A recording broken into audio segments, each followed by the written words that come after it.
سوال ہے السلام علیکم ورحمۃ اللہ وبرکاتہ۔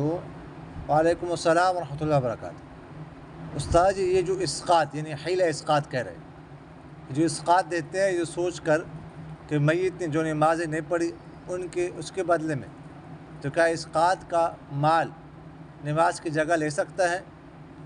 دوسرا اگر لینا جائز ہے تو کون اس کا حقدار ہے؟ کس کو دینا چاہیے اسقاط؟ رہنمائی فرمائے جزاکم اللہ خیر۔ پنجاب کے لوگوں کو کبھی سمجھ نہیں آئی کہ سوال کیا کیا، سمجھ آ گئی؟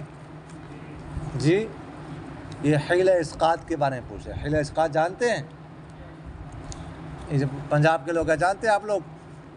جی نہیں جانتے؟ جی، جب کوئی فوت ہو جائے، ٹھیک ہے، فوت ہو جاتا ہے تو جنازے پہ جو لوگ آئے ہوتے ہیں ان کو پیسے دیتے ہیں، سمجھ آ گئی؟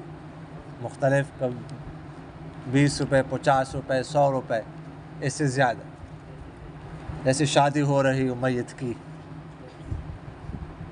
سمجھ آ گئی؟ اس لیے میں ہوگا سمجھ نہیں۔ دیکھیں یہ جائز نہیں ہے، ٹھیک ہے، ہمارے علاقے میں بھی تھا، ہم نے بند کروایا یہ حیلہ۔ پیسے دیتے ہیں، یہ بس رواج ہے۔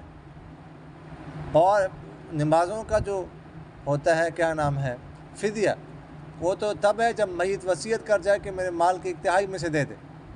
یہ میت کے مال میں سے نہیں، خود دیتے ہیں، اور اکثر ایسا ہوتا ہے لوگوں کے پاس ہوتے نہیں، قرض لے کر دیتے ہیں۔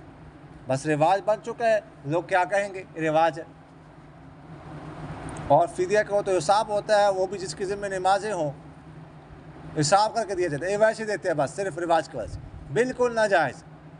اس کو بند کرنا ضروری ہے، اس علاقے کے علماء کی ذمہ داری ہے کہ بند کروائے، ان کو سمجھائے مسئلہ۔ الحمدللہ ہم نے اپنے گاؤں میں، ہمارے گاؤں میں چلتا تھا، ہم نے بند کروا دیا، اب نہیں چل رہا ہے، تو اس لیے بچہ ضروری ہے۔ جزاک اللہ۔